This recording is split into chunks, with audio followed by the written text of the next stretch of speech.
Hello everyone. On August the 1st, there is the Mars-Uranus conjunction, which actually occurs every 2 years, so it wouldn't be so interesting in itself. But on that very same day, the North Node is also conjunct both. And actually, they are almost conjunct to the minute. The chart I'm going to show you is for London for noon. And if you want to see the Hungarian version, you can Google it. I always do my astrology videos both in Hungarian and in English. Hopefully a lot of people can watch it in both languages, and sometimes the charts are slightly different, of course, because if I speak in Hungarian, I usually use the Budapest location, and when I speak English I use London as a location because I'm also located there. I'm half British, so to speak. I really love you guys, English, despite all your faults and things. But I love England. I love London, and it's my second home, and I feel home whenever I go there. Unfortunately, during the pandemic, I wasn't able to visit, but finally, the restrictions are lifted, and I plan to come back every time I can, so to speak. Anyhow. So what is Mars-Uranus? Mars, of course, is the so-called misfortuna minor in Latin. So it's the lesser negative planet. And of course, it is associated with wars, aggression, blood, all kinds of tragedy, so to speak. But if we consider the fact that planets are not malefic by themselves, it is how we use it. Okay, nothing is really good or bad. It depends on how you utilize something. I always say that it is very important not to use astrology as some sort of pretext or excuse. Okay, use it to your benefit. Try to utilize a planet's best traits or a placement's best blessings, and all of a sudden you won't have malefics. At the same time, it is a fated moment because on the 1st of August, we need to acknowledge it, and I will tell you why. But let's take a look at Mars and Uranus separately first. As I said, Mars is war and aggression and the will, how you exercise your own will. It's also sexuality, especially male sexuality, aggression, blood, fires, and of course, how you are able to show your desire and your will to the outside world, how you exercise them. Uranus, on the other hand, which is an invisible planet, and thus it is transcendental.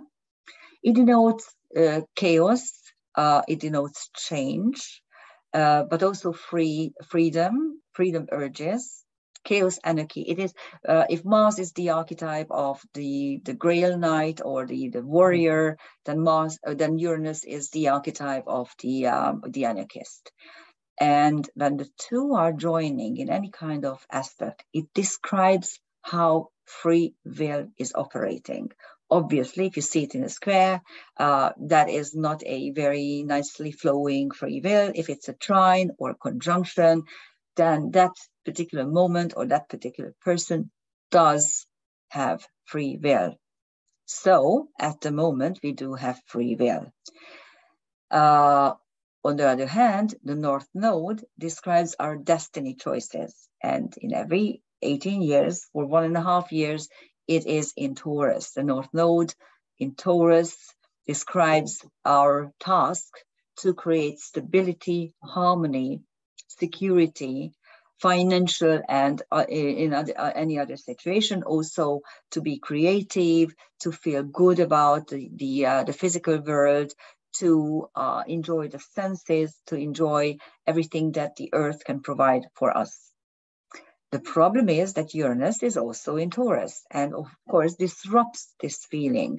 And now they are joining together. So our task to create stability and security and harmony, financial and otherwise, is kind of disrupted by Taurus because it doesn't allow us to do this. And if you look around, and Mars, of course, is the planet of war.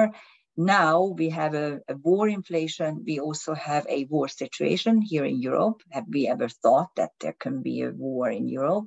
No, of course not. We thought that we will have eternal peace.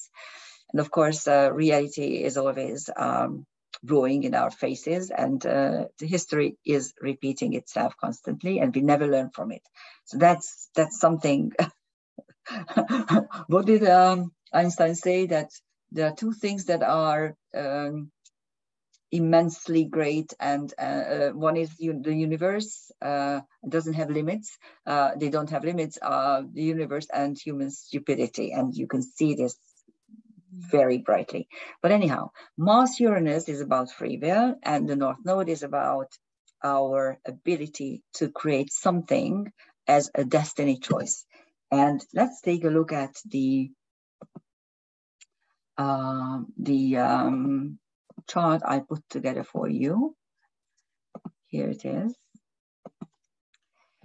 And as I said, this is the noon chart for London on August the 1st. And here you have the Mars, North Node, Uranus triple conjunction. I was trying to find a moment, of course, when all three are exactly conjunct to the minute. But of course, there's no such moment. And this is the closest, really, when they are moving together. Mars is the fastest moving. Of course, the North Node is backwarding, and Uranus is going to be slower, of course, than Mars, because it takes Mars 2 years to do the orbit. And Uranus's orbital period is 84 years. So, of course, it is much smaller. And then the North Node is moving backwards. So that is the exact moment. And if you take a look at the chart, just symbolically, you have a Libra rising Chiron on the descendant, which is not just your spouse or your partner, but it's also open enemies. So wounds can reappear through open enemies. And on the midheaven, Lilith is rising, revolt against injustice. And on the IC, there's Pluto transforming the basis of our home and our stability and everything that is solid structures. But Pluto is, of course, disrupting this. It has been disrupting it for quite a while. The problem why it can't actually allow us to get rid of rigid power structures is because Saturn is still ruling it. And the moment it moves into at Aquarius, it is going to be Uranus ruling Pluto. So it's going to be a decided change next year. We'll see. Once it moves for good, that is going to be only in 2024, I think. But anyhow, so that's the chart. And so at the angles, you have Lilith on the midheaven, Pluto on the IC, and Chiron on the descendant. Those are quite prominent. And you find the triple conjunction in the 8th house, which is karmic debt, besides death and rebirth and other stuff, usually linked to the 8th house. And here is a complex planetary picture. Around 17-18 degrees of the signs. So it's actually the Mars-Uranus North Node is at 18 degrees, 38 to 42. So it's really the 19th degree.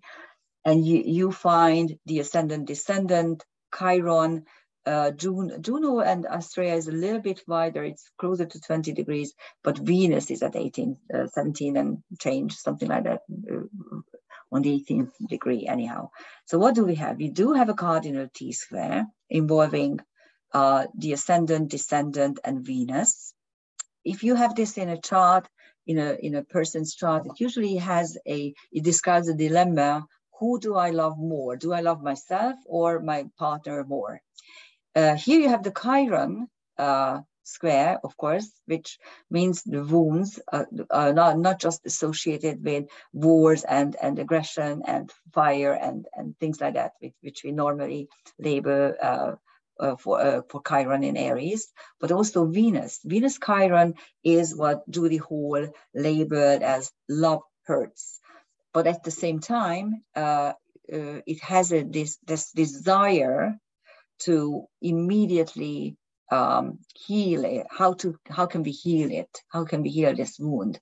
And the healing comes through love as well. So this was a conversation we had with Judy way back in 2003 or 4 in Glastonbury.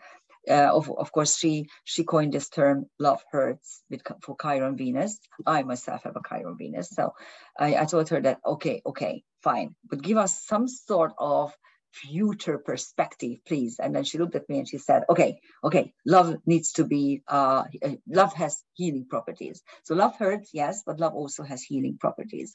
So healing comes through love at this particular moment. So that's the T-square. And then you have a kite involving the nodal axis, Venus, and Astrea Juno. Astrea Juno, you saw this in the Leo new moon chart as well. Neptune is quite close. I didn't include it because it's at 25 degrees at the moment, so I didn't want to have too many things in here. But the Juno Astrea conjunction is there, and it's retrograding. So actually, this is a tightening aspect, because in the next couple of days, they will be going backwards. And Astrea Juno is about how you can break old embedded karma regarding relationships that were wounding, of course, and they need to heal.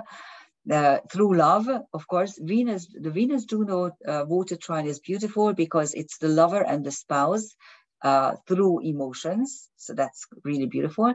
And the anchor point of the kite is the Uranus-Mars North Node triple conjunction, which is this year's really one of this year's most important karmic astrological aspect, not just karmic astrological, but I think the astrological aspects. That is a very peculiar and very important thing. And you also have a bow tie.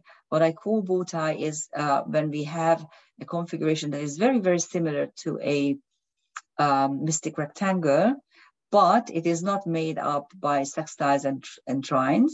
Instead, this particular one is made up by karmic aspects only, quincunxes and semisextiles. So that's the bow tie. The two oppositions are put into this framework of karma, really. It's the ascendant, the triple conjunction of Mars, North Node, and Uranus, the South Node, and the Chiron descendant conjunction. So this is about healing something through free will that is really wounding, but we no longer want it to be wounding. That's the space-time for London. Of course, if you move the chart by, if you move it from noon to, let's say, 1 o'clock or anywhere else in the world, you can find a time when the Chiron is on the descendant and you have the same bow tie. Otherwise, you really have just a dissolved opposition, and because you don't have anything here on the ascendant. Of course, you do, because of course there are some transcendental celestial objects. And on the ascendant at noon, you have Nephili, which is the goddess of clouds, who is actually saving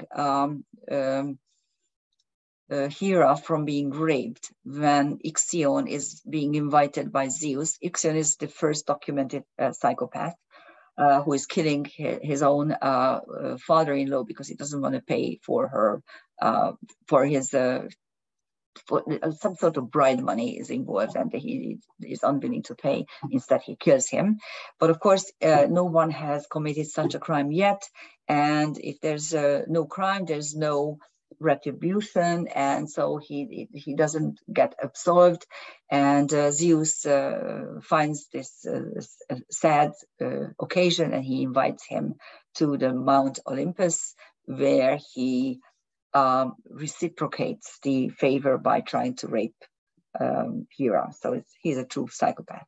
Anyhow, and Nephili is the goddess who is kind of embracing or hiding Hera, and she is the one who suffers the rape, and she gives birth later on to Centaurus, who is the first half human, half animal centaur. So that's the other genealogy of the centaurs. The first one is Chiron, of course, who is half animal, half god. So he's a demigod.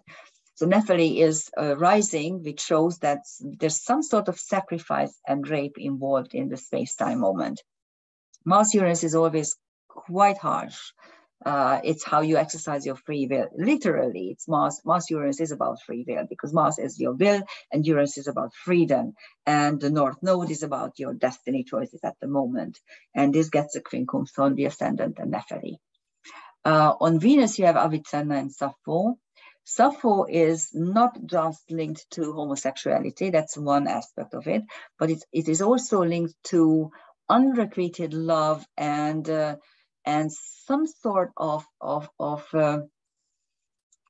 throwing away my life because I can't tolerate the pain anymore. And it often appears in mass situations where a lot of people die, quite interestingly. And Avicenna, of course, is again a healing archetype. Even Sina in the 1001 tales, okay, and he was even Sina, the polymath and magician and physician, and his Latin name is Avicenna. So there's a strong healing energy involved. On the North Node Mars Uranus, you have Artemis, Niobe, and Lancelot. Lancelot, of course, is the knight in shining armor. Artemis is Apollo's sister, the moon goddess, and Niobe is the woman who loses 14 of her kids because the gods are punishing her for her hubris when she's bragging about how fertile she was. So it's pain over loss. On the Chiron descendant, you have the Sphinx, Merlin, and Thalia. Sphinx, so some sort of secret. Merlin, magician, and Thalia, the muse of theaters. And on the Juno Astrea conjunction, you have Heracles, the hero who is willing to, first of all, he's a demigod, and he has huge superhuman properties, stamina, endurance, fighting spirit, cleverness, and all sorts of things. And he's always the hero who is the winning, the victorious hero. And on the South Node, you have Karma, of course, and Ziavana, which is an SDO, which is it has an almost 600-year orbital period, and she's linked to the Divas. It's a Slavonic creator goddess who she's creating the woods and the animals, and she's very, very, very strong to the Divas. Okay, she's a diva goddess, so to speak. So it's creating through nature. So that's the space-time moment of the Mars-Uranus conjunction, the conjunction of free will, and you can utilize it for yourself, for your own destiny choices, especially when you have placements around 16 to 18 to 20 degrees. The exact conjunction, as I said, is about 18 degrees, 32 to 48 minutes. So anything around 19 degrees, give or take 1.5 degrees, is going to be affected in your chart. Use it in good health and with free will. Thank you for listening. Bye-bye.